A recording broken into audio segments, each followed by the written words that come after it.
ברוכים הבאים למורשת שיינדי, הכנס הבינלאומי של התוכנית לכתיבה יוצרת על שם יהודה.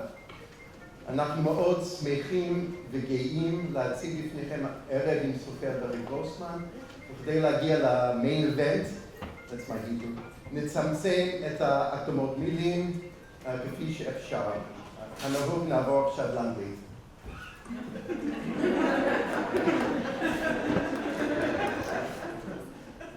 Glad you're all in a good mood. Good evening, and welcome to Shaindy's Legacy, an international conference of the Shaindy Rudolph Graduate Program in Creative Writing. I want to thank especially the Lefter Institute for Literary Research and the Lewis Family Fund for International Conferences for their support, and of course the Shaindy Fund for the Shaindy Program for its support for the events of the next 3 days. I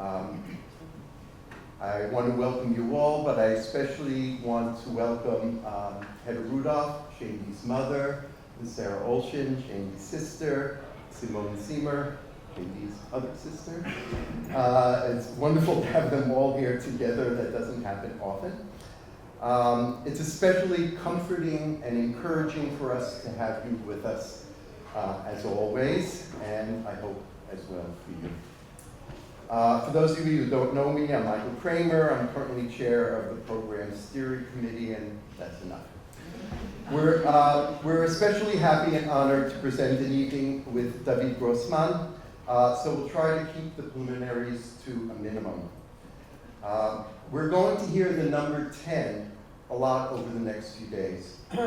10 years is usually a milestone, an achievement, something to be celebrated, but not this number 10. It's been 10 years since we lost Shaindy. For her family and friends, and I count myself among them, the loss is unfathomable. For us in the Creative Writing Program, it's been a decade without her vision and wisdom, her enthusiasm and stubbornness, her determination not to be deterred by anything, not by university bureaucracies, not by a lack of financial resources, not by sometimes skeptical colleagues, and I count myself also among them, not by any of these, and not by disease. It's been 10 years since the last conference that Shaindy put together. It was called First Fruits. It was Shavuot time, and her idea was to riff off the motif of Bikurim.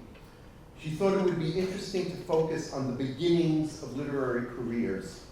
What better theme for a creative writing program whose goal was to launch the careers of new writers?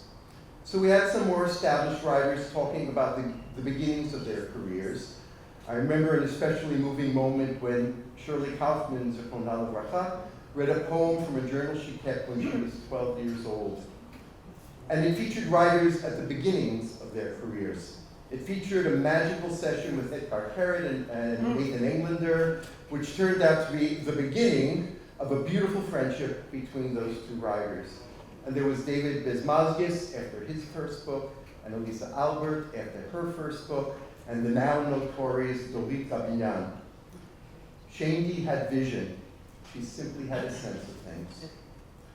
First Fruits was her last conference, and she directed it by telephone from her sickbed in New York. It's ironic, but also very much in character, that she was thinking of beginnings when she was so close to the end. First Fruits was her last conference, but it wasn't her first conference. There was a Folkhead conference the year before that featuring novelist Steve Stern and folklorist Howard Schwartz, and before that a conference on memoir with Aaron Appelfeld and Eva Hoffman, and before that our inaugural conference, Creative Texts, Jewish Contexts, with Melvin Bouquet and Rebecca Goldstein and Arya Stolman and Pearl Abraham, more and more. So although we're going to hear the number 10 a lot over the next few days, I prefer not to think about the 10 years she's been gone, but about the 4 years and more that she was here with us, pouring herself into the program that now bears her name, the 4 years and more that established her legacy, Shaindy's legacy. I promise to keep these preliminaries brief. We'll talk more about Shandy, and we'll be screening a short film about her and her legacy on Tuesday evening. But one thing we cannot do without is the Dvar Torah, also part of the legacy. It's my pleasure to introduce my friend and colleague, Professor William Kolbrener.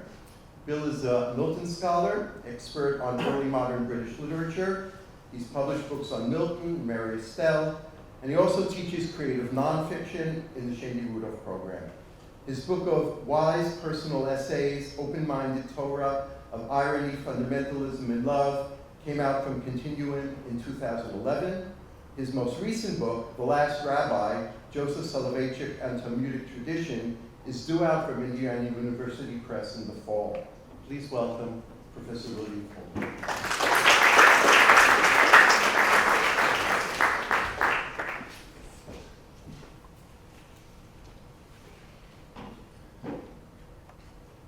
The upcoming holiday of Shavuot is the Jewish holiday of Revelation.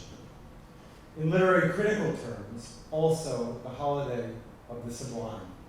It is simultaneously a holiday based upon proximity, forging connection, but also distance, with the various warnings preferred by the divine about the dangers of coming too close to the place of revelation.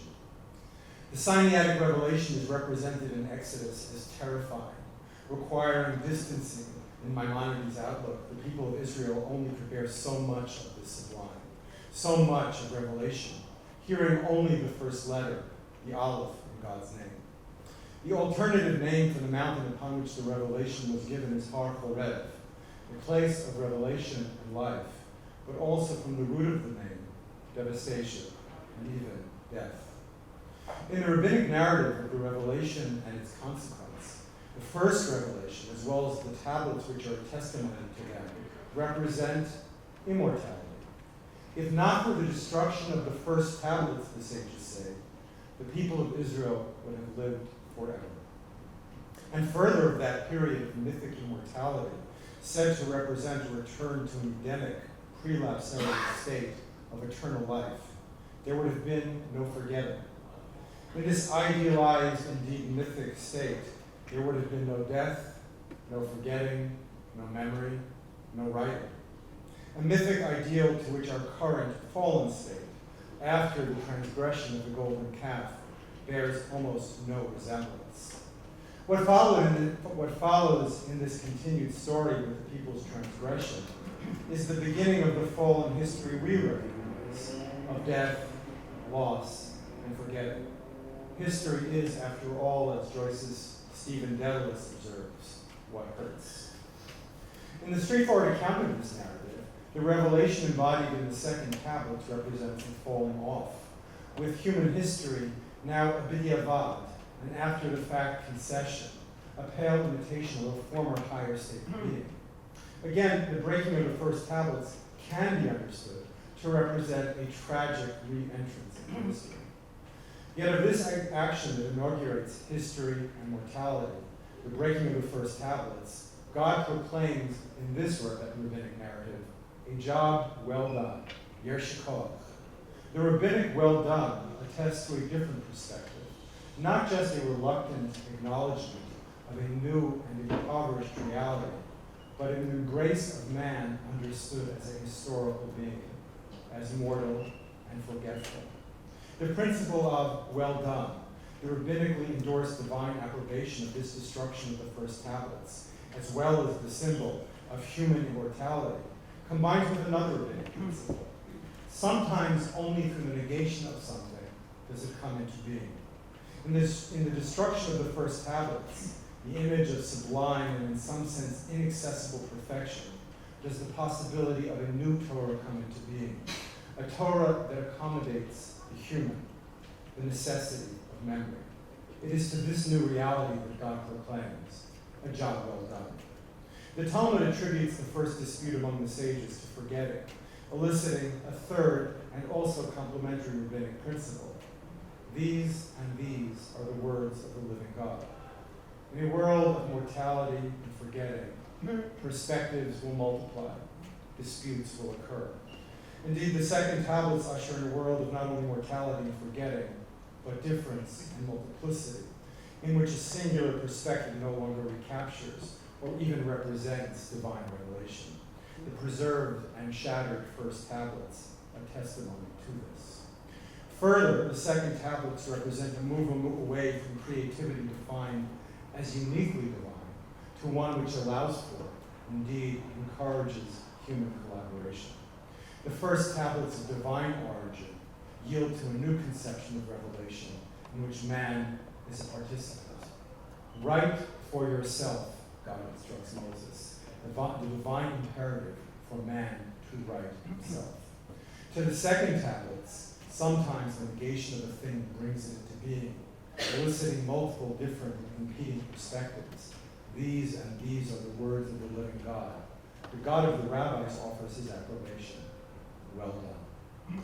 We might be tempted to look at the embracing of multiple perspectives and voices, the imperatives for both memory and creativity, as some kind of b'diavad, after-the-fact concession to the fallen world. But for the sages, the non-idealized conception of the human as mortal, forgetful, and embodying different perspectives and voices is in fact the ideal. Indeed, the holding on to the former ideal, put forward too often and with more and more stridency by many, is a betrayal of our human condition, not immortal, but imperfect. Moreover, the maintenance of the mythical ideal as an ideal in a non-ideal world is a betrayal of the responsibilities for memory and creativity, and of course, writing as well. Aspiring for the impossible, attaining the sublime, may be a continued aspiration, but one that can be only done through many voices. In the face of a culture increasingly committed to the mythic ideal of our human world, the Shandy Rudolph program marks its 10th year, celebrating pluralism, inclusion, and tolerance, and the creative ideal, write for yourself. As the sages acknowledge, creativity and difference are not in our world an after-the-fact concession, but in fact an ideal. This ideal embodied in Shandy's life and vision has changed the lives of not only our students, but also its instructors, I count myself among them, and also the institutional character of our now multi-ethnic, multicultural department, a model for the Bar-Ilan community, embracing pluralism and difference, creativity and free expression. Our creative writing program embraces the non-ideal human ideal, many voices in the plural, participating in creative revelation. The creative writing program is really the lifeblood of the English department today. We'd like it to be the lifeblood of the university, an oasis that is the English department of pluralism, tolerance, creativity, and free expression. We may tonight, as Michael already said, mourn the still devastating loss of Shandy, but for the next 3 days, we remember her in the celebration of writing and the program that is her legacy.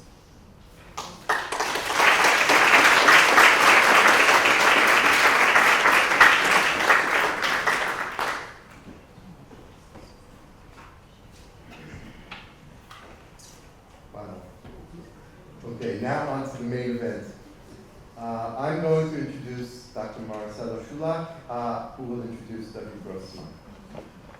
Marcela has been the director of the Shandy Rudolph program for the last 6 years, which actually makes her the longest serving director of the program.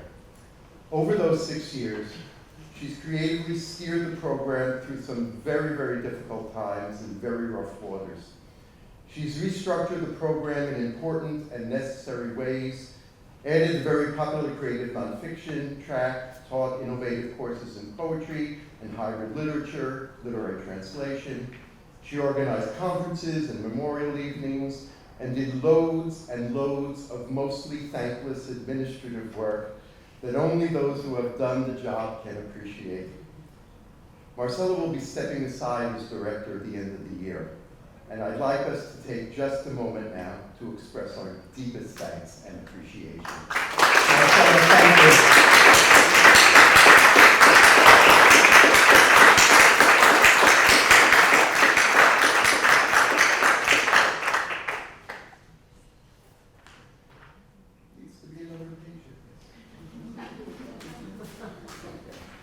In her free time over these past years, Marcela has published 3 volumes of original poetry. Of all the things that don't exist, I love you best. Actually, that was before she came here, but I like the title so much that I mentioned it. Immigrant, and most recently, Decency.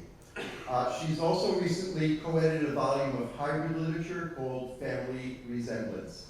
If that weren't enough, she's also published 4 volumes of translation from 3 different languages. 2 volumes of classic literature from Czech, 1 from African poetry from French, and I would tell you the titles of the books and names of the authors, but I can't produce them, and I'd rather not make a fool of myself. And most recently, from Hebrew, 20 Girls to Envy Me, the new and selected poems of Orit Gidali, with an introductory study of Israeli motherhood and narrative myths of nationhood. That volume will be coming out from the University of Texas, and just went to press this weekend. She also hosts a radio show called Israel in Translation. I don't know if she has time for that. Please welcome Dr. Marcela Sulak.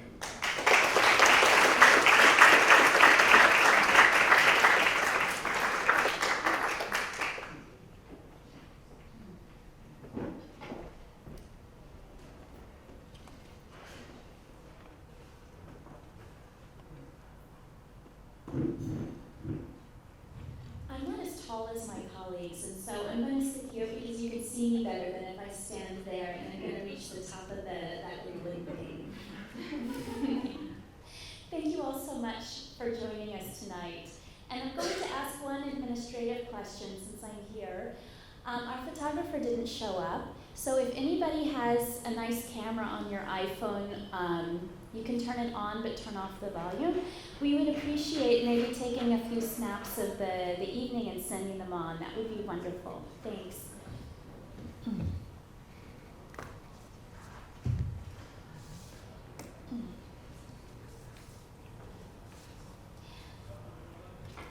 It's always a challenge to introduce somebody who doesn't need an introduction.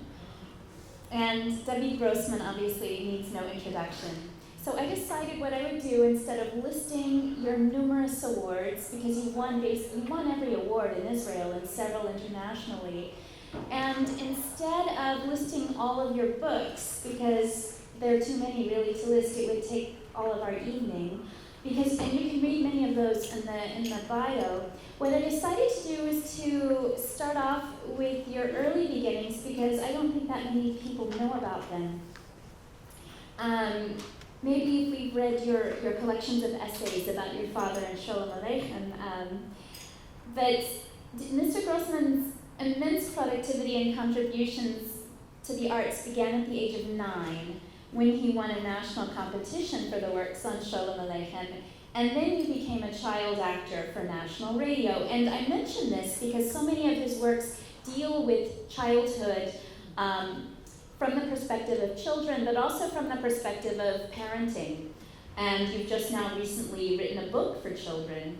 So the radio career lasted about 25 years, and it culminated in one of his first public acts of activism, when as the anchor of Kol Israel, Israel's national radio broadcasting service, he refused to bury a news story about Palestinian leadership. And between these 2 points, the domestic realm of childhood, parenting, romantic love, and our personal search for meaning, and Mr. Grossman's commitment to humanity and peace in the public realm, he's built an extraordinary literary career. And in English, we've got 10 novels, 4 essay collections, and 3 films based on his work. They've deeply explored the entire human experience. On top of that, we've got the new children's book, an opera, and new poems. I was very excited to hear about your new poems. Now, as Michael pointed out, I'm a fairly recent addition to this country. I moved here 6 years ago, and I heard Mr. Grossman speak in Washington, D.C. when I was teaching at American University. And hearing you speak gave me the courage and the desire to move here, even though I was doing it alone with a 3-year-old. And part of the courage and desire that I drew, the strength that I drew, was you were talking about Writing on a Wire, a collection of essays. And it was the deep commitment to being here, the deep faith in human decency, the deep faith in human potential, in the most troubling, confusing, and perplexing times. And I don't want to say the most because they don't get any better, it seems, but that need for meaning and that faith in it was very, very powerful and moving to me, and it gave me the encouragement to come when I did. And shortly after, I moved here in 2010. Also, I'm drawing faith tonight in the knowledge based on the DC lecture that you're a very generous interlocutor, so I know you're not going to leave me hanging here when I ask you some strange question. Tonight he's going to read from his most recent book, Falling Out of Time. We're going to discuss this book and its predecessor, To the Ends of the Land. And as befits the audience of this writers, scholars, lovers of literature, and human beings, we're going to focus on the literary and not on the political. We're going to focus on the place of literature in the world. Now I'm going to tell you a small bit about these last two books in case you haven't caught up with Mr. Grossman's numerous books. This is from the introduction, or from the afterword of Falling Out of Time. In August 2006, Mr. Grossman's son Uri was killed in southern Lebanon. And he was already 3 years, Mr. Grossman was already 3 years into writing his extraordinary novel, To the End of the Land. It's a book about Ora, a woman who deploys frantic magical thinking to try to keep her son alive. She decides that if she goes on a long walk to the Galil with her son's father, she won't be present for the notifiers to tell her of his death, and then she can prevent it. And his newest work is a slender companion. I read it as a companion piece to this one. It's called Falling Out of Time, and it also involves a walk. In each of these two books, walking and thinking and self-creation come together. But while To the End of the Land describes tormented hope, Falling Out of Time permits itself the freedom of despair. And I say freedom in a strange way because we're still bound up. I don't know if there's really any freedom in this particular despair, but it feels necessary. This book feels very necessary. It feels like a book that needed to be written. And it reads like an elegy. Okay? I'm going to end this introduction with a small quote that I think Mr. Grossman is going to read in its context. And here's the quote. Be careful. He is saying things, and the threads are so fine. I'd like to introduce Mr. Grossman.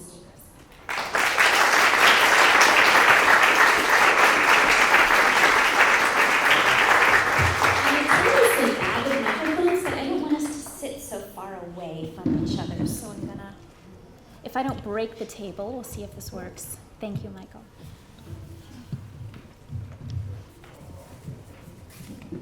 Did I break it? Does it work? Shalom. Good afternoon. Do you hear me up there? Yeah. So thank you, Marcela, for what you said. I was really moved to know that I have a share in your coming here to Israel. And I did not have the luck to meet Shenvi, but I heard about her. And I feel that she was really an inspiring person, and I have the feeling that she will energize you for many more years to come. I will read from Falling Out of Time, as Marcela said. First, I'll read in English, and then for some minutes I'll read from To the End of the Land, Isha Borachat Mibsora. I'll read in Hebrew. It's very strange for me to speak English in Israel.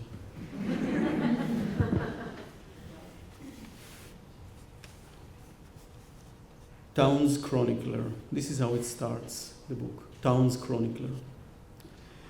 As they sit eating dinner, the man's face suddenly turns. He thrusts his plate away, knives and forks clang. He stands up and seems not to know where he is. The woman recoils in her chair. His gaze hovers around her without taking hold, and she, wounded already by disaster, senses immediately, it's here, again, touching me. Its cold fingers on my lips. But what happened? She whispers with her eyes. Bewildered, the man looks at her and speaks. I have to go. Where? To him. Where? To him? There. To the place where it happened? No, there. What do you mean, there? I don't know. You're scaring me. Just to see him once more. But what could you see now? What is left to see? I might be able to see him there. Maybe even talk to him. Talk. Town chronicler. Now they both unfold, awaken. The man speaks again. Your voice. It's back. Yours too. How I missed your voice. I thought that we'd never... I missed your voice more than I missed my own. But what is there? There is not such place. There does not exist. If you go there, it does. But you don't come back. No one ever has. Because only the dead have gone. And you? How will you go? I will go there alive. But you won't come back. Maybe he's waiting for us. He's not. It's been 5 years and he's still not. He's not. Maybe he's wondering why we gave up on him so quickly, the minute they notified us. Look at me. Look into my eyes. What are you doing to us? It's me. Can't you see? This is us, the two of us. This is our home, our kitchen. Come, sit down. I'll give you some soup. Men, lovely. So lovely. The kitchen is lovely right now, with you ladling soup. Here it's warm and soft, and steam covers the cold window pane. Town chronicler. Perhaps because of the long years of silence, his hoarse voice fades to a whisper. He does not take his eyes off her. He watches so intently that her hand trembles. Men, and the loveliest of all are your tender, curved arms. Life is here, dear one. I had forgotten life is in the place where you ladle soup under the glowing light. You did well to remind me we are here and he is there, and a timeless border stands between us. I had forgotten we are here and he... No, it's impossible. Impossible. Woman, look at me. Not with that empty gaze. Stop. Come back to me, to us. It's so easy to forsake us and this light and tender arms and the thought that we have come back to life and that time, nonetheless, places, thin compresses. Man, no. This is impossible. It's no longer possible that the sun, that the watches, the shops, that the moon, the couples, that tree-lined boulevards turn green, that blood in our veins, that spring and autumn, that people, innocently, that things just are, that the children of others, that their brightness and warmness. Woman, be careful. You are saying things. The threads are so fine. Men, at night people came, bearing news. They walked a long way, quietly grave, and perhaps as they did so, they stole a taste, a lick. With a child's wonder, they learned they could hold death in their mouths, like candy made of poison to which they are miraculously immune. We opened the door, this one, We stood here, you and I, shoulder to shoulder, they on the threshold, and we facing them, and they mercifully, quietly stood there and gave us the breath of death. Woman, it was awfully quiet. Cold flames lapped around us. I said, I knew tonight you would come. Man, from far away I heard you. Don't be afraid, you said. I did not shout when he was born, and I won't shout now either. Woman, our prior life kept growing inside us for a few moments longer. Speech, movements, expressions. Men and women. Now, for a moment we sink, both not saying the same words, not bewailing him for now, but bewailing the music of our previous life, the wondrously simple, the ease, the face free of wrinkles. Woman, but we promised each other, we swore to be, to ache, to missing, to live. So what is it now that makes you suddenly tear away? Men, after that night a stranger came and grasped my shoulders and said, save what is left, fight, try to heal, look into her eyes, cling to her eyes, always her eyes, do not let go. Woman, don't go back there to those days, do not turn back your gaze. Man, in that darkness I saw one eye weeping and one eye closed. A human eye extinguished, and the eye of a beast half devoured in the predator, soaked with blood, insane, peered out at me from your eye. Woman, the earth gaped open, gulped us and disgorged. Don't go back there, do not go, not even one step out of the light. Men, I dared not look into your eye, the eye of madness, into your nonness. Woman, I did not see you. I did not see a thing from the human eye or the eye of the beast. My soul was uprooted, and it was very cold then, and it is cold now too. Come to sleep, it's late. Men, for 5 years we unspoke that night. You fell mute, then I. For you the quiet was good, and I felt it clutch at my throat.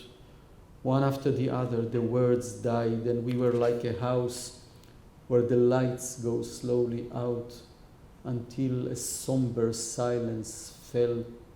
Woman, and in it I rediscovered you and him. A dark mantle cloaked the three of us, enfolded us with him, and we were mute like him, 3 embryos conceived by the bane. Men, and together we were born on the other side, without words, without colors, and we learned to live the inverse of life. Woman, see how word by word our confiding is attenuated, macerated, like a dream illuminated by a torch. There was a certain miracle within the quietude, a secrecy within the silence that swallowed us up with him. We were silent there like him. There we spoke his tongue. For words, how does the drumming of words voice his death? Town chronicler, in the lash that follows her shout, the man retreats until his back touches the wall. Slowly, as if in his sleep, he spreads both arms out and step along the wall. He circles the small kitchen around and around her. Men, tell me about us that night. Woman, I sense something secret. You are tearing off the bandages so you may drink your blood, provisions for your journey to there. Men, that night, tell me about us that night. Woman, you circle around me like a beast of prey. You close in on me like a nightmare. That night, you want to hear about that night? We sat on these chairs. You here, me here. You smoked. I remember. Your face came and went in the smoke. Less and less each time. Less you, less man. Men, we waited in silence for morning. No morning came. No blood flowed. I stood up. I wrapped you in a blanket. My hand looked straight into my eyes. The men and women we had been nodded farewell. Woman, no wafted dark and cold from the walls bound my body, closed and barred my womb. I thought they are sealing the home that once was me. Men, speak, tell me more. What did we say? Who spoke first? It was very quiet, wasn't it? I remember breaths and your hand twisting together. Everything else is erased. Woman, cold, quiet fire burned around us. The world outside shriveled, sighed, dwindled into a single dot, scant, black, malignant. I thought we must live. I knew there is nowhere left. Man, the minute it happened, the minute it became, woman, in an instant we were cast out to a land of exile to a land of exile. They came at night, knocked on our door and said, at such and such time, in this or that place, your son thus and thus. They quickly wove the dense web, hour and minute and location.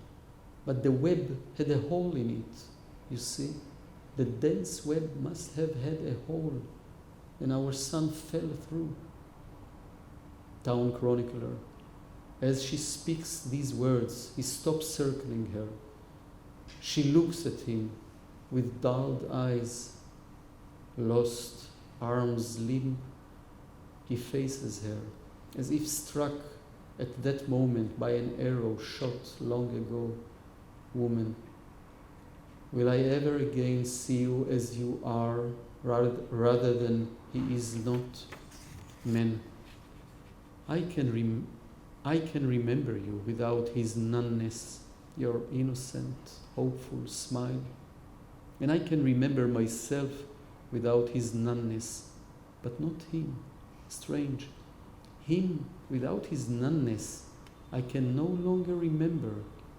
And as time goes by, it starts to seem as though even when he was, there were signs of his nunness. Woman, sometimes, I miss the ravaged, bloody she. Sometimes I believe her more than I believe myself. Men, she is the reason. I take myself in your hands and ask you a question I myself do not understand. Will you go with me there to him? Woman, that night I thought, now we will separate. We cannot live together any longer. When I tell you yes, you will embrace the no, embrace the empty space of him. Man, how will we cleave together, I wondered that night. How will we crave each other? When I kiss you, my tongue will be slashed by the shards of his name in your mouth. Woman, how will you look into my eyes with him there, an embryo in the black of my pupils? Every look, every touch will pierce. How will we love, I thought that night. How will we love when in deep love he was conceived? Thank you. Thank you. Now, I'll read for very few minutes from אישה בורחת מבשורה. וככל שהיא חושבת על כך, יותר מסעיר אותה הרעיון המשונה שעט עליה בהפתעה גמורה, אבל בברק השראה לוהט כל כך, וגם כל כך לא מתאים לי, היא מצטחקת בתימהון. זה הרבה יותר רעיון של אברהם, או אפילו של אילן, לגמרי לא שלי. עד שאין לה שום ספק שהמעשה שהיא עומדת לעשות הוא הנכון, שזאת המחאה הנכונה. הוא מענג אותה לגלגל את המילה הזאת בלשונה ולנשוך אותה בשיניה, המחאה שלי. ונעים לה האופן שהיא אוחזת בפיה את הטרף הקטן והחדש והמתפתל, את המחאה שלה. וטובה השריריות החדשה שנמתחת בגופה העייף. מחאה עלובה ופתטית, היא יודעת, ובעוד שעה-שעתיים היא כבר תתפוגג ותשאיר טעם של תפלות, אבל מה עוד היא יכולה לעשות? לשבת, לחכות, בלי לזוז, שהם יבואו וינעצו בה את הבשורה שלהם? אני לא נשארת פה, היא משננת, מנסה להפיח בעצמה אומץ. אני לא מקבלת את זה מהם. והיא פולטת צחקוק ניחר ומופתע, זהו, הוחלט, היא תסרב. היא תהיה סרבנית הבשורה הראשונה. היא מותחת את זרועותיה מעל לראשה, ריאותיה מתמלאות אוויר, ערבית, חריף ורענן, ארכה. היא תשיג ארכה לה, ובעיקר לעופר. ליותר מזה היא לא יכולה לקוות עכשיו. ארכת מחאה קצרה, מוחה מוצף גלים חמים, והיא פוסעת במהירות הלוך ושוב סביב התרמילים.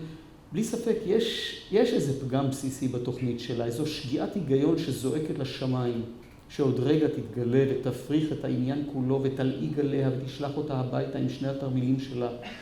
אבל עד אז, להרף עין היא חופשייה מעצמה, מהפחדנות שדבקה בה בשנה האחרונה, ושוב היא משננת לעצמה בחצי קול את מה שהיא עומדת לעשות, וחוזרת ומגיעה למסקנה המשונה שהיא כנראה צודקת, או לפחות לא טועה מאוד, ושאם היא תברח מהבית, אז העסקה, ככה היא חושבת על זה עכשיו, תידחה קצת, לפחות לזמן מה. כלומר, העסקה שהצבא והמלחמה והמדינה עלולים לנסות לכפות עליה בקרוב מאוד, אולי כבר הלילה, העסקה השרירותית, החד צדדית, שקובעת שהיא אורה מסכימה לקבל מידיהם את הבשורה על מות בנה, ובכך היא מסייעת להם להביא את התהליך המסובך והמעיק של מותו אל סופו המסודר והמוסכם, ובמובן מה גם נותנת להם את האישור העמוק והסופי למוות הזה, והופכת להיות קצת איכשהו שותפה לפשע.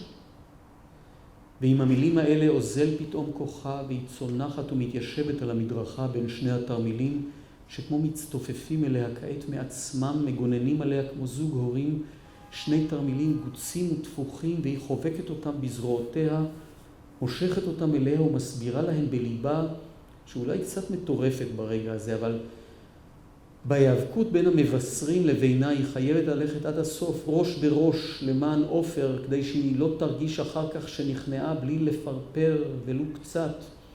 ולכן כשהם יבואו להודיע לה, היא לא תהיה כאן, לא תהיה. החבילה תוחזר לשולח, הגלגל ייעצר לרגע, אולי גם ייאלץ לסוב על צירו אחורה, סנטימטר, שניים, לא יותר. וברור שמיד אחר כך תשלח אליה הבשורה שוב. אין לה אשליות, הם לא יוותרו, אסור להם להפסיד במאבק הזה, מזדמזם איזה חוט מתכתי במוחה, כי כניעה שלהם, אפילו רק לאישה אחת, פירושה קריסת השיטה כולה, כי לאן נגיע אם גם משפחות אחרות יאמצו את הרעיון ויסרבו לקבל מהצבא את הבשורות על מות יקיריהן, כך שאין לה סיכוי נגדם, היא יודעת, שום סיכוי, אבל לפחות למשך כמה ימים היא תילחם, לא הרבה, 28 יום הוא אמר, פחות מחודש, זה אפשרי, זה בכוחה. ובעצם רק זה אפשרי, רק זה בכוחה. Thank you. תודה.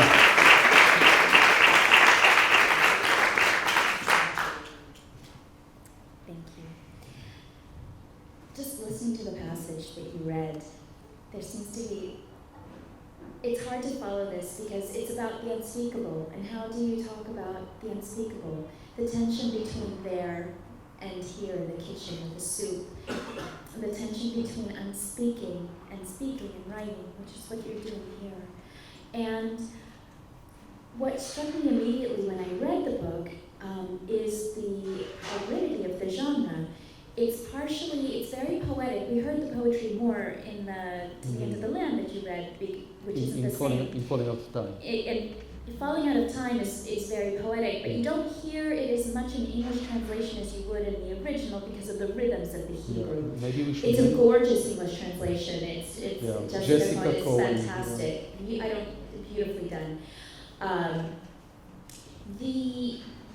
It's part folktale. It's a play that's done in. Everybody calls it verse if the line doesn't go to the end of the. I'm not sure how much verse it is, but it's part folktale. It's part novel. It has typed characters. The characters have been compared to Brecht, but they're also called by their professions. There's the town chronicler. There's the cobbler. There's the net. There's the midwife. There's the woman in the net.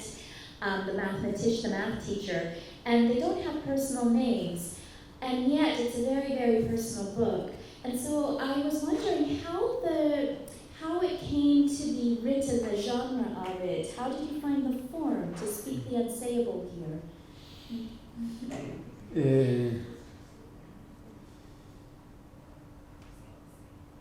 First of all, maybe I should say why did I write it? And as you mentioned,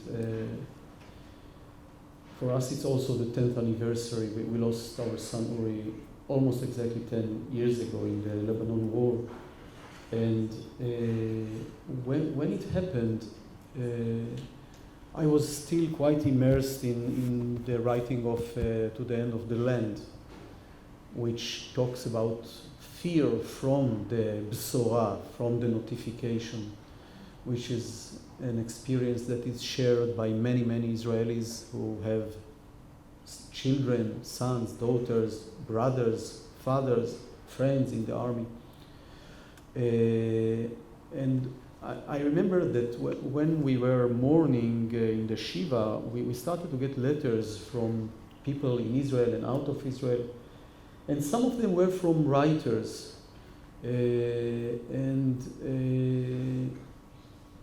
Some writers I knew personally, and some we knew each other from the books. And they all spoke in the same language. They all said, we are speechless, we don't have words to describe what we feel. And, there was a feeling as if someone has dictated to all of them the same formulation. And they are really the masters of verbality today in the world. And I remember that I said to my wife that it's not enough. I mean, these words are not enough because you know it from your experience. When people approach you, when you are in such situation, they usually, and we usually, do not have words. We do not have words not to describe utmost pleasure and not to describe utmost pain. And usually we find ourselves just uttering cliches, a patchwork of cliches. And this is exactly the time when we are the recipients of those expressions. We need something that will be totally nuanced and directed and tuned to what we feel and to the delicate and complex situation of us at that very moment. I mean, cliches are almost insulting at such a moment. And I felt that if we were unfortunate enough to be sent to this island of exile, which is grief, and it's an island of exile because first it's an island because it's the most isolating human condition I can think of. No matter how you belong to the same family who lost the one, each one of you related to him or to her in another way. Your contact was a kind of a subculture of its own, an entity of its own, and no one else can really share the nuances of what you feel. and it's an exile because you are exiled from anything that you knew before. Nothing can be taken for granted anymore. Nothing. All reality changes now and has to be recreated, reformulated. And I said, if I was misfortunate to be sent to this island, at least I'll try to map it with my own words. Now, in the beginning, I didn't even think I will be able to write something coherent, because the first urges are to do something totally physical, because there is an instinct to tell you that words fell short. Words cannot really describe this human predicament of grief. And then, I felt like running to the end of the land, or climbing on a tower, or just shout and cry my soul out, or doing what the people in the book eventually did. They dug a kind of a hole in the ground, and they just laid there and just assimilated with earth, with soil. Because, you think, how dare you use words in order to describe it? And then after a while, we need words. We need words because maybe this is what makes us human, We need words to touch the world, to touch parts of reality. And to try even to tell ourselves what happened to us, where we are right now. To give names to all these shades of sensations that otherwise remain mute. And I must say I'm very suspicious to this muteness, if you can say it. And quite many people who care about me ask me, why do you have to write it? It's really abnormal. Why do you have to go and, in spite of, going to this place and to write? And I did it because this is my way to understand everything in my life. Everything that happened to me in my life, my way to really understand it, at least in my words. Maybe it's a total mistake, but this is the way for me to understand, is to write it. And of course, I knew then I will have to write that. And I remember when I used to enter the place where I write. It's 8 a.m. every day. All my soul rebelled against the need to be there and to go and to just take this feeling into the thinnest fibers that I can and to give it names and words. And then at 2 o'clock when I had to go out, I didn't want to go out. I felt this is the only place I really want to be. I do not understand anymore the world outside.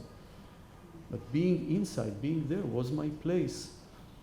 And I also remember that I felt that I'm unable to go out to the Israeli hustle and bustle and noise and energies even that I used just to open the radio and listen for some moments, just to be exposed to the vulgarity and their harshness of the Israeli reality, to prepare myself that I will not go naked into the reality outside. And from the very first moments when I started writing this book, The Falling Out of Time, I felt physically that I need to write it like a poem, not only a poem, like as you said, hybrid. You call it. I didn't know the term when I was writing. Hybridic. Yeah. Because it, when you write about something that basically is a violation of the right order of things, the right order of nature, that children should not die before their parents. I cannot write it in the usual, ordinary way. I needed to create something that will also reflect the abnormalcy and the acting against gravity and I wanted, it's a book about understanding or trying to understand death, but it's a very vital book. It's a book about vitality, because what I realized is that,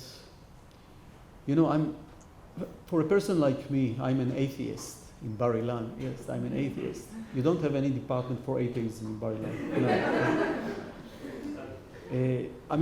As a person who cannot really find comfort in the thought of afterlife.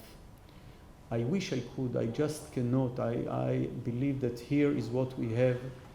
There is no second chance. What we make of our life, of our abilities, potential, this is what we shall have. This is what makes human's life so great and so charged.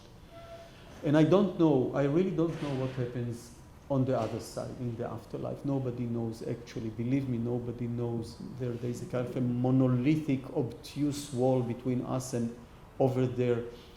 But writing this book allowed me to understand at least that for me, as an atheist, as a very secular, out-and-out secular man, the only place where I can really experience both the terror of the noneness of death and the greatness of the wholeness of the yesh, of what there is art, is writing prose and poetry and making music and movies and theater.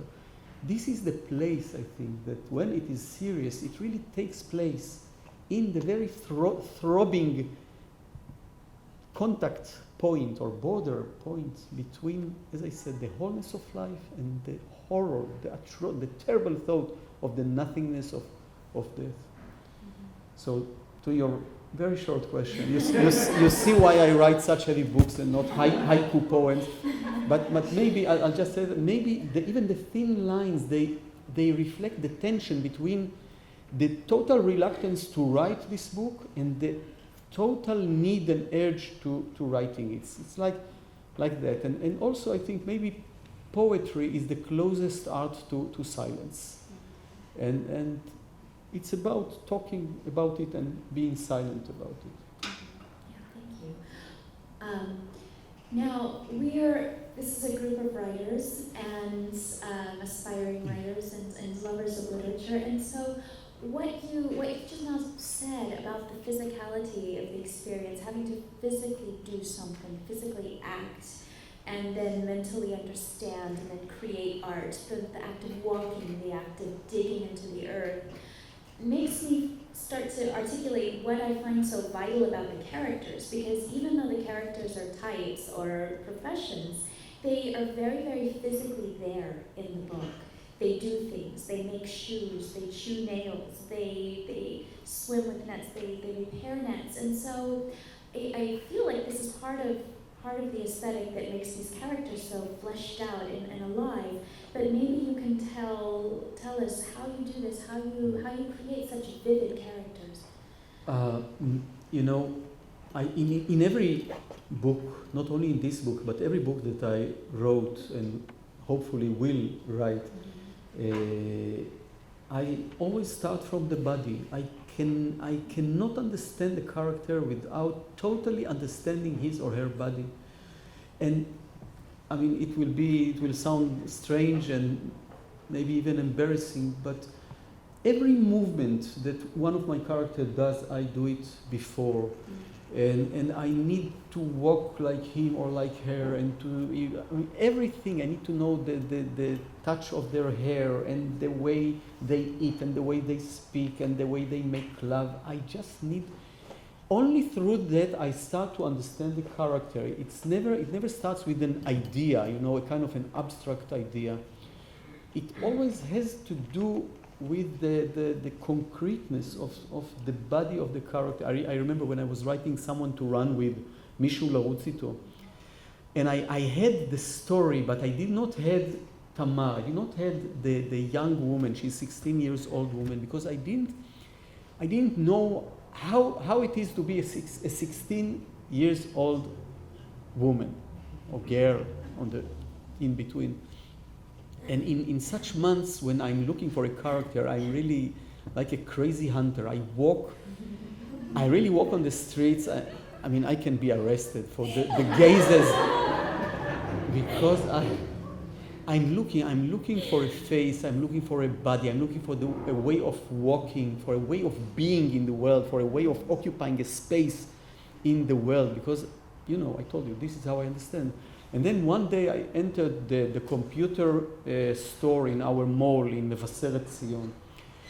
And I entered, and there stood a young girl, young woman. She was I think 16, and she had a jeans that was a little dirty and torn. And I looked at her from here, like the camera is here. This is me, the camera, and I saw her jaw and part of her face, and she had this combination of very tough street girl and at the same time very tender and frail.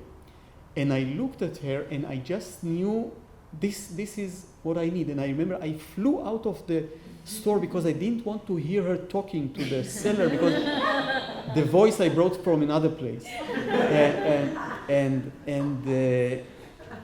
This is how every writing starts. And I should also tell that when I write, I walk. I cannot sit. I walk every day. At this phase where I am now, for example, I'm now for some months starting to look for a story. I have some stories, and I wait until one of them will take over.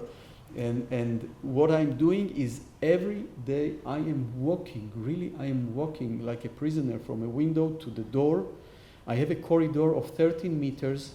This is why I rented this apartment. I have no interest in the other rooms there, but this corridor, which allows me to walk 13 meters back and forth, I think I'm doing some 10 kilometers a day in a corridor. And my wife says that I leave marks of burns on the carpets because, and this is how I think in the way I breathe, or this is how I get to understand them more and more. And I think that in every story that I write, there is this rapid movement. I mean, in Bruno, in Sea Under Love, there is his swimming and joining the salmons. And in Someone to Run With, there is a jogger, there is someone who runs. And in my first book in Hebrew that is not in English, a collection of stories, Rats. It's called Rats, yes, it's about a jogger. And in Her Body Knows, it's the drive, and To the End of the Land, it's the walk in the Shvil Israel. So I think I need, because when you're on the move, all the time there are new contexts that you confront, and all the time there are new questions pouring to you, and you are anew in every moment. My students were laughing at me because I don't stand still in class. So see, I'm not the only weirdo. You may have answered this question already a little bit in the beginning, but I wanted to talk a little bit about To the End of the Land because you've read from that as well. And I loved the movement in it, the actual physical walking to the Galil. But did this come out of a crazy walk too? What prompted you to write this book when you began it? When I was 50, I decided I'm going to do the Shvil Israel. Okay. And I had a hope that I will do something about it in my next novel. Mm-hmm. I didn't. The idea of the novel was very vague to me back then. And when I started walking, it became very clear. I loved this walk. I loved walking. I mean, the landscapes of Israel, as you very well know, are just amazing. And it was really a feeling. The feeling I had is of renewing the contract with the country, a contract that I felt that the country has violated, not me. But suddenly there was a way to love this country in a very primal way, and to see how much it is relevant for me, this place. And I met many people on the road, and before I started to walk, I decided that I will ask every person that I meet, I will ask him or her 2 questions. Later they became part of the book. I created a special character to ask these questions. And the questions were, what do you long for and what do you regret? And it was amazing how easily and accessible the answers were for the people that I asked them. You know, as if they just waited to be asked this question. If you ask me, it would take me ages to think. I know what I remorse, what I regret, but what I know also what I long for, but it will take me a lot of time to understand it. And they just wanted to pour their answers to me.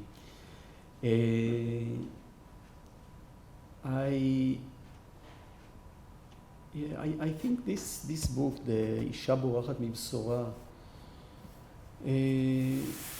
one of the main characters of the book is the landscape, is the Israeli landscape. And the flowers and the thorns and the sound that the shoe makes when it passes through the thorns. You say thorns? Kotzim.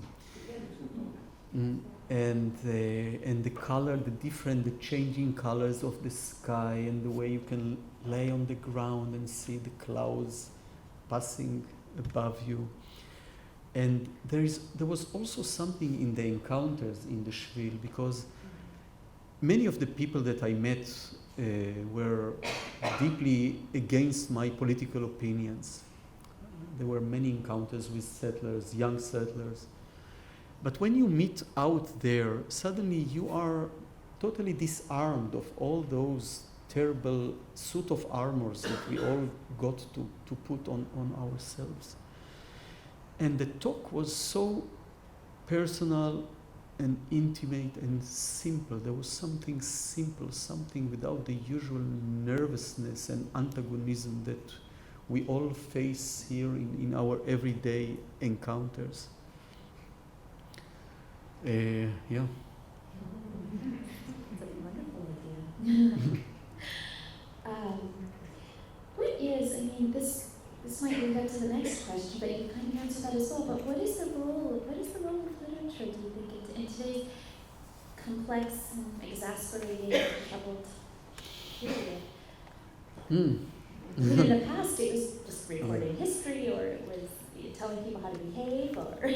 No, I think before all that, the role of literature is to tell a good story. Yeah, okay. This is the first thing. All the rest are byproducts. Sometimes they interfere with the main goal of literature. But the main goal of literature is really to respond to the primal instinct, I would say, not even urge, instinct of human beings to tell a story and to listen to a story. And whenever people ask me about the future of literature, all these very high-brow questions, I don't know how the Kindle will affect the reading. And of course it will affect and it will change, but it's not that. What does matter is the fact that in every new way to deliver a story, there will be a story. This is the thing that people are so tuned to, almost by nature. No, I remember something from when my daughter was, I think, less than that, 1 year old, 1 year and some months old, and all the family, we drove from Metula to our home in Mevaseret Zion. It was then, before Kvish 6, it was something like 4 hours drive. The moment we started to drive, when I started to drive, she started to cry, and she cried incessantly, and she was unbribable and unhushable, and all kind of terrible thoughts for which Yitzhak Kadman from the consulate to protect children, he would have sued me, went through the mind of all of us. And then when we were something like 2 kilometers from Mevaseret, suddenly an idea occurred to me, and I said, ואז החתול ראה את הציפור על העץ. Just like that. And silent, as if you turn off a radio. She never said a word. Okay, now I had to continue. I didn't have any idea. I had to build up the characters of the cat and of the bird and the relationship. Okay, but suddenly understood how strong is the voice, or even the voice of the story, because children, even before they are verbal, they recognize the voice of the story, that you are telling them now something that will transfer them to another reality. It's not the reality they know, it's another reality that has its own constitution. And this reality suggests to them and offers to them all kind of pleasures, or another way of understanding things or being in the world that no other way can suggest to them. This is why I'm always so keen that parents will read good night story to their children. It is such an important thing to read a good night story, because it's a chance for the child to have a glimpse also of how his father or mother used to be when they were his age. It extricates something, it exposes something also in the parent who reads for the children, if the parent is willing to give himself away to this chance. It's really chance, after all the relationship between the communities of the parents and the community of the child throughout the day, all the expectations and the demands and the pressures, and suddenly there is a kind of an area, a zone that is free, and it has a legitimacy for imagination and absurdity and sense of humor, and another language that maybe is not very well used in this specific house, but here you have a chance to learn something new. And both parties come to this bubble of the good night story. They come from both sides as tourists. For both of them, it's a chance, it's a challenge. You can put a little play together when you read this story. I don't know how we got to it, but okay, somehow we got to it. The role of literature. There is a role of you have to change the government. And you have to, okay, but this is less. It's going to take more than literature to do that. I will just say one thing. You know, like I feel that not only literature but art in Israel is so flourishing and blossoming now. It's so fertile and rich, and I think it's like, you know, like a person who has a disability, like someone who is blind, so he develops more the sense of hearing. So is Israel today, because the country is so paralyzed. It's in such a mental deadlock, such fear from the future, not knowing where to do, and in a way lost in its way. So reality generates in us a kind of a metaphysical organ of art. That's what I feel. We almost don't even have time for one more question, but I'm going to ask it anyway because it's so nice to listen to. It's great. And I hope you don't take this question the wrong way, but the question is, why do you stay here? Why are you here in Israel? Why is it important to be here? We don't want you to go. I'm just asking. That's really a serious question. We have until midnight.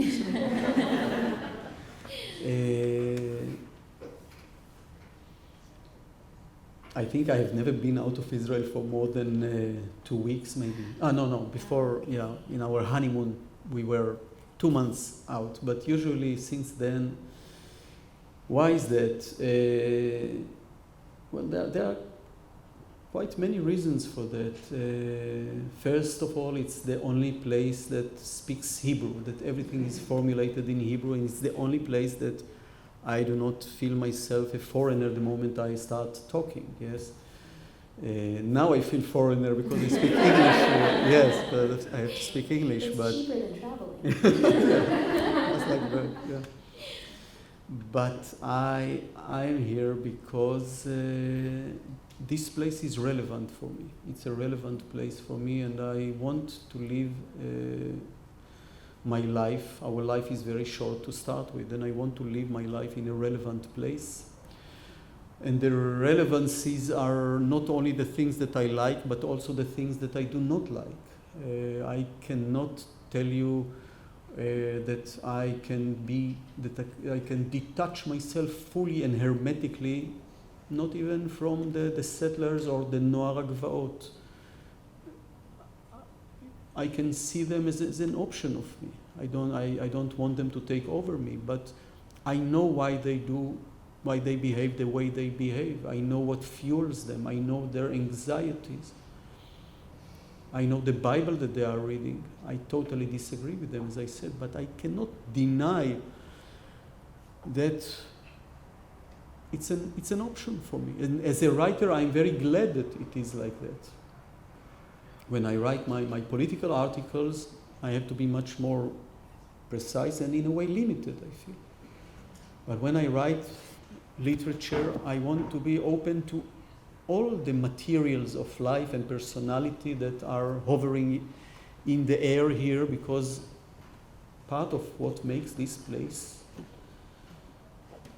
such an amazing place, so interesting, so condensed, demanding, exhausting, is the diversity of realities that are here. And I don't want to trade it for the world, literally. It's a relevant place. I do not feel foreigner or stranger here. What happens here is painful or joyful for me. I insist, in spite of my atheism, I insist on seeing the creation of Israel as a miracle that has happened to us.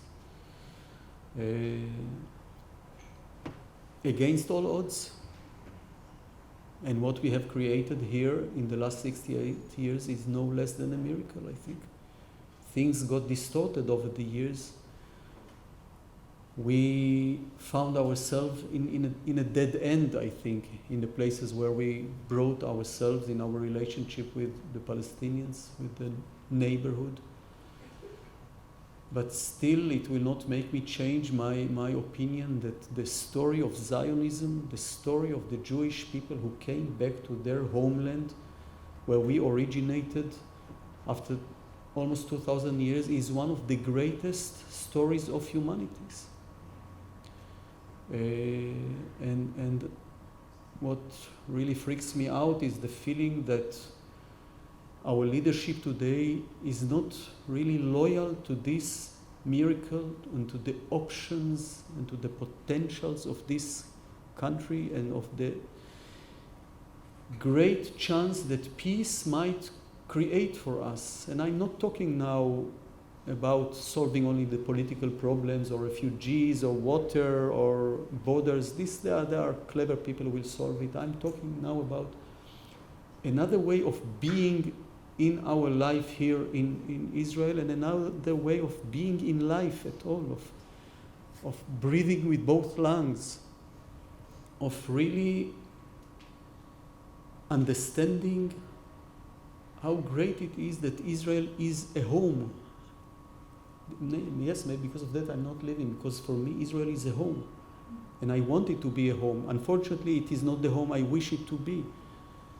And there are debates on some of the rooms, and we don't know where the walls will be, but the great idea was that after millennia of not having a home, Israel can be the home and should be this home, and I don't want to live in any other place. I want to be in my home, and I want to feel even the leisureness that one can feel in one's home, and the feeling of belonging, of almost nerval belonging to all parts of this home.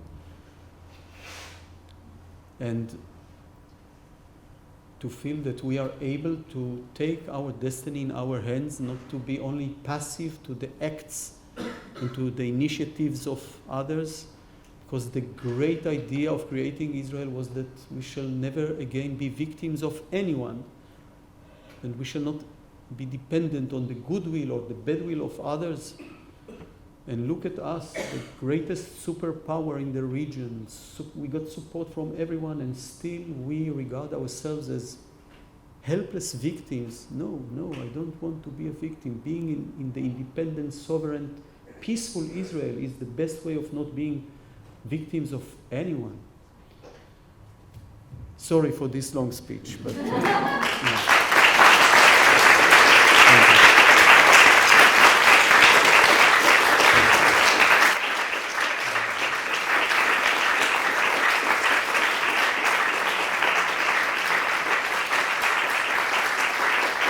Thank you.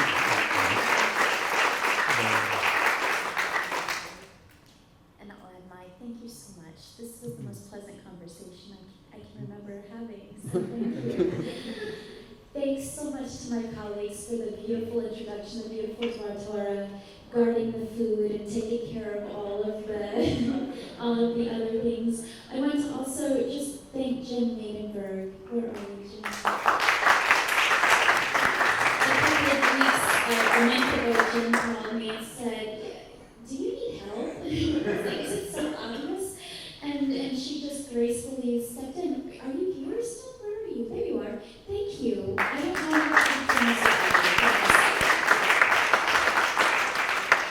And Hedda and Simone and Sarah, thank you. You've given us this night. You've given us this program. Thank you so much.